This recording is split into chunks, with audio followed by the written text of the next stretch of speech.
राधे राधे, जय श्री कृष्ण। आप सभी का स्वागत है आपके अपने सरोज देवी के बाल गोपाल चैनल में। तो आज मैं मेरे कान ठाकुर जी के लिए ये मैंने 2 दिन पहले खोआ निकाल के रखा था। तो मैं काम में इतनी बिजी हो गई थी, मैं इसके कुछ बना ही नहीं पाई। तो ये फ्रीज में रखने के बाद तो ये कद्दूकस करके ही डालना पड़ता है। कढ़ाई में ऐसे डायरेक्ट डाल देंगे तो हमारा पूरा खोआ कढ़ाई में लग जाएगा। तो इसको मैं कद्दूकस करके मेरे ठाकुर जी के लिए पेड़े बनाऊंगी। और देखो, हम कृष्ण भक्तों के पास इतना टाइम नहीं होता है कि हम सुबह सुबह इतना काम होता है, बहुत ज़्यादा काम होता है, कभी भोग नहीं बन पाता है। तो हम अपने ठाकुर जी को दूध के साथ ये दे सकते हैं और अपने ठाकुर जी को भोग लगा सकते हैं। तो ये मेरा खोआ कद्दूकस हो गया है और मैं इधर गैस ऑन कर लिया है। कढ़ाई मैंने गैस पर रख दिया है और इसमें मैं 2 चम्मच डालूंगी देसी घी, क्योंकि हम घी नहीं डालेंगे तो हमारा खोआ कढ़ाई के तले में लग जाएगा, इसलिए हमने घी डालना ज़रूरी है। तो आप सब जानते हो कि ठाकुर जी हमारे मीठे के बहुत ज़्यादा शौकीन हैं। तो हम मीठा तो अपने ठाकुर जी के लिए हरदम बना के रखती हूँ मैं। तो मैंने सोचा क्यों नहीं मैं आप सबके साथ भी ये वीडियो शेयर कर दूँ, इसलिए मैंने सोचा ले आप सबके साथ भी ये वीडियो शेयर कर देती हूँ। तो इस तरीके से हम मंदी मंदी आंच पे हम इसको भून लेंगे, क्योंकि हमने इसमें थोड़ा सा घी डाल के भून लेंगे तो हमारा अच्छा खोआ बन जाएगा। ये हमारा खोआ बनके तैयार हो गया है, भून गया है और इसको हम एक बर्तन में निकाल लेंगे। ठंडा होने के बाद हम इसमें खांड मिला के और अपने ठाकुर जी के लिए पेड़े बना देंगे। हम इसको ठंडा होने के लिए एक प्लेट में निकाल लेते हैं। तो देखो, हम अपने ठाकुर जी को ऐसी ऐसी चीज़ें बना के रखना चाहिए। मैं अपने ठाकुर जी के लिए कभी भी बाहर से कोई भी सामान नहीं लेके आती हूँ। ब्रेड भी खवाती हूँ तो मैं खुद के बना के खिलाती हूँ। अगर जो ब्रेड की आपको रेसिपी चाहिए तो आप कमेंट करना। मैं ब्रेड पाव सारी चीज़ खवाती हूँ अपने ठाकुर जी को और सारी चीज़ अपने घर में बनाती हूँ। तो घर में बाहर की चीज़ कोई भी शुद्ध नहीं होती है, क्योंकि हम वह पता नहीं कैसे कैसे हाथ लगाते हैं, हाथ धोते हैं नहीं धोते हैं, कुछ पता नहीं होता है। तो ये हमारा खोआ ठंडा हो गया है, इसमें हम देसी खांड मिला लेंगे। मैं चीनी का यूज़ कभी नहीं करती हूँ, मैं घर में अपने देसी खांड का ही यूज़ करती हूँ। और हम चाय बनाते हैं हमेशा गुड़ की बनाते हैं और ऐसी ऐसी चीज़ों में हम देसी खांड यूज करते हैं।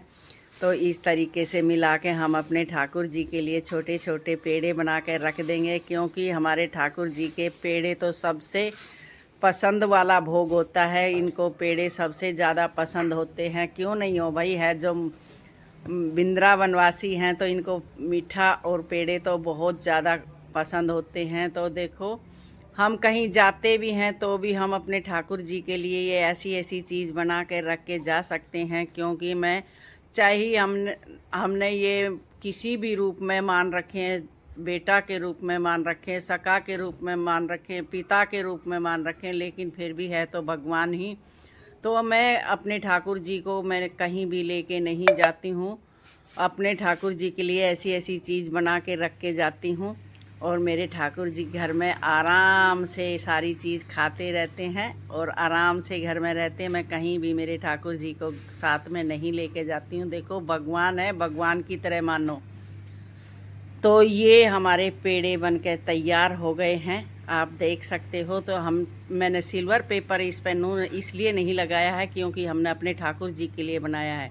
अगर जो आप बाहर से आप बना नहीं सकते हो ठाकुर जी के लिए मिठाई, तो बाहर से लेके आते हो तो सिल्वर पेपर वाली मिठाई आप कभी भी मत लेके आना अपने ठाकुर जी के लिए। सिल्वर पेपर वाली मिठाई शुद्ध नहीं होती है।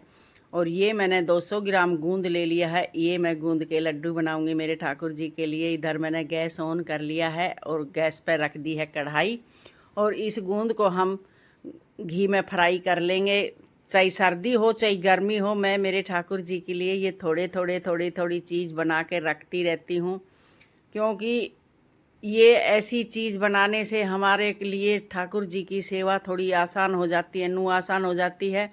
अगर हम भाग दौड़ में मान लो भोग हमारे से नहीं बन पाता है, तो हम अपने ठाकुर जी को इन चीज़ों का भोग लगा के और हम आराम से सारे काम कर सकते हैं। देखो, बच्चे हैं और रात में भी मैं इनको ये लड्डू पेड़े रात में भी इनके लिए एक डब्बे में डाल के रख देती हूँ, क्योंकि भाई छोटे बच्चे की तरह होते हैं तो इनको रात में भी भूख लग सकती है।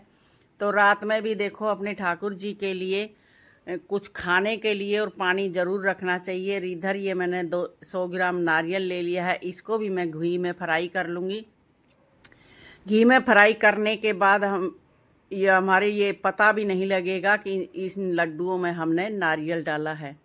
अगर जो कच्चा डालोगे तो इसका टेस्ट अलग ही आता है, वो नारियल का टेस्ट आएगा, गूंद का नहीं आएगा। इधर मैंने ये ड्राई फ्रूट ले लिया है, ये काजू ले लिए हैं, इनको मैं खलबत्ते में कूट के और इनको भी मैं इसी में मिक्स कर दूंगी। तो ये सारी चीज़ें मैंने इसमें मिक्स कर दिया है और धीरे धीरे से हम इनको मिक्स कर लेंगे। तो देखो अपने ठाकुर जी को किसी भी चीज़ का ऐसे नहीं करना चाहिए कि इस चीज़ का हम भोग नहीं लगाएं। हमारे बच्चे बाहर का खाते हैं तो हम अपने ठाकुर जी को घर में बना कर खिला सकते हैं। ये सारी चीज़ मिक्स करने के बाद इसमें डाल दूंगी मैं ये खांड, क्योंकि मैं ये फिर इनके लड्डू बना के और हम अपने ठाकुर जी के लिए रख देंगे। और इधर मैंने इसमें मैं ले लेती हूँ थोड़ा आटा, क्योंकि मैं आटा नहीं डालेंगे तो हमारे लड्डू अच्छे से नहीं बनेंगे। और ये सूखा मैं इसलिए भून रही हूँ, घी डाल के हम भूनेंगे तो हमारे शरीर में फैट बनाता है, क्योंकि भोग तो हम नहीं खाना है ना। और ये फिर ऊपर से घी डाल के मैंने मिक्स करके और ये सारी चीज़ें मिक्स करके ले लिया है। इस तरीके से हम अपने ठाकुर जी के लिए ये लड्डू भी बना के रख देंगे। तो ऐसी ऐसी चीज़ें मैं बना के सारी चीज़ें रखती हूँ अपने ठाकुर जी के लिए, तो सारे काम मेरे को हल्के हो जाते हैं। ये हमारे लड्डू बनके तैयार हो गए हैं, आप देख सकते हो कितने अच्छे लड्डू बने हैं। और वीडियो आपको अच्छी लगे तो लाइक करना, शेयर करना, सब्सक्राइब करना। फिर मिलते हैं एक और नेक्स्ट वीडियो में। राधे राधे, जय श्री कृष्णा।